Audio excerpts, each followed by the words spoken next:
All right, hello SEC West fans. This is Rick again, trying to get it going again this year again.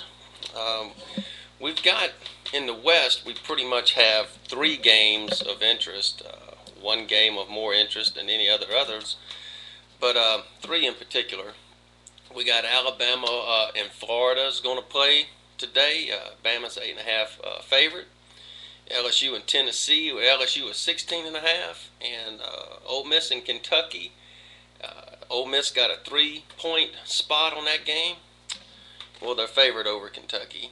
But anyway, the best one, Alabama and Florida. To me, Bobby Bowden said this on the game day broadcast a couple weeks ago, so I'm going to steal his thunder. And when he said that, when he's evaluating games, he looks at senior quarterbacks or the most experienced quarterback at home. And Alabama's definitely got that, with a veteran, senior, seasoned quarterback with 2 championships behind him, SEC and National, playing at home against a freshman quarterback in Brantley at Florida. Burton played some quarterback last week too, so I guess where he's going to line up and play some quarterback as well. Interesting thing about that, though, is when Burton comes in, you figure they're not going to pass, so Alabama can pretty much pin its ears down and go after him. One key matchup in this game that's going to be interesting to see is that against Arkansas, against LSU last year, and against, well, hell, pretty much everybody they've played this year, Alabama, it seems McElwain, who is the offensive coordinator at Alabama, it seems he has a propensity to go in the first quarter, first half, and try to pass the ball around. I guess he's trying to keep Julio Jones happy. I don't know. But you see that going on in a lot of their games, and I'm interested to see McElwain's game plan this week to see if he's going to keep that up. The reason it's interesting because Florida leads the nations in interceptions this year, so we'll see if they can get a couple interceptions, an interception or two early in the game. See what he did at Arkansas last week. If I was McElwain, I think I would do it reverse. I would take my first 30 plays of the game. I'd give it and I'd divvy them up 15 apiece between Richardson and Ingram and wear the opposing defense down, and then let McElroy throw all he wants. I'm interested to see how much of Richardson and Ingram we're going to see early in that first quarter. Very interested to see. So, that's one key thing I'm looking at. When Florida goes on offense, the key to attacking a Saban defense is quick strikes to your backs, and Florida's the perfect team for this. They like to disrupt the quarterback. You saw it last week against Mallet. But if you saw that game, you saw a lot of backs that were open, especially on your wheel routes and your backs coming out of the backfield on various little out passes and slants and things like that.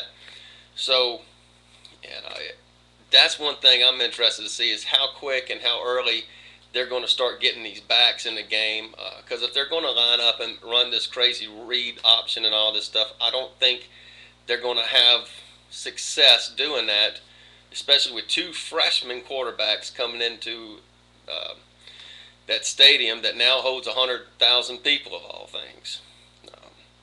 Another key thing to this game is I know Marcel Darius got hurt last week, but the thing that surprised me is with Alabama's recruiting, he was limping around on the field, but he was still in. I asked my buddy Sherrill about that, and I asked him about Luther Davis, who of course signed LSU to go to Alabama, and he said Luther Davis was hurt too. So then I'm wondering where Cinnamore is, another Louisiana product, and he didn't have an answer for me. So if anybody out there has that answer, let me know. So we'll see how much Darius has progressed, and see. It seems to me though, if Darius gets hurt, Alabama's pretty. They don't look like they have a lot of depth on their defensive line, which was shocking to me. But for the way they had him out in the second half, and he was limping around, they must not. But at the end of the day, Alabama 8.5-point favorites playing Florida. Both teams lost a hell of a lot on defense last week, and Alabama made a lot of good adjustments at halftime and shored up their defense. I don't see how Florida's going to come in here and win this game, but without a lot of turnovers and things like that. So, and it seems that Alabama's quarterback McElroy tends to get better as the game progresses, which is exactly what you want your quarterback to do. So I would I would definitely take Bama in this game. As far as the 8.5 points, I would stay away from that. I mean, I guess I would take Florida in the points. The 8.5. I mean, if it was 7 or 8, yeah, I could see that. But 8.5, I would definitely take Florida in the spread. But I think Alabama's going to continue to rewrite the last 30 years of football history and win this game. And what I mean by that is they're working on their 3rd season of going undefeated in the regular season. And for all of us that's been following college football for a long time, that hasn't happened in 30 years too much. I think Nebraska did it back in the 90s once, but they're rewriting the record book. Saban's already won 2 national championships at different schools, which has never happened. And so Alabama continues to roll, and we'll see. I'm thinking this year that history is going to catch up with them. The odds makers, if I was an odds maker, I would say that. But, you look at their schedule, you can't really see it happening. So, anyway, on to the LSU game. LSU is a 16.5 favorite over Tennessee. I don't know how LSU can be a 16.5 favorite over anyone with their inept offense they got going on right now. But we'll see. One key matchup I'm really interested to see in this game is that Derek Dooley came into Tiger Stadium last year, and he had a pretty much overmatched in team in Louisiana Tech. But I don't have the stats in front of me, but I know he had a masterful game plan in that game. Should have won it. So, and I think it was all Dooley's doing. Our defense, in my opinion, wasn't near as good last year as it is this year. So maybe we'll overcome that. But it's going to be interesting to see if Dooley has been able to engineer some sort of game plan for the 2nd year in a row to come into Tiger Stadium with an undermatched team and move the ball effectively and keep our offense off the field. Which, again, if you're an opposing coach at LSU, you don't mind our offense being on the field because we don't do anything except run the ball. So that's the thing there. I think LSU is going to be able to win. Maybe Patrick Peterson will get us a touchdown or 2. I don't know. There's been a lot of talk about putting him on offense. I don't expect that to happen. There's also been a lot of grumblings over Jordan Jefferson. I think Les Miles is going to continue his definition of insanity and keep going with the same thing. So I don't think we're going to see Jarrett Lee in the game much at all unless we do have a big lead in the 4th quarter with about 5 minutes left, and he'll hand off to Ridley.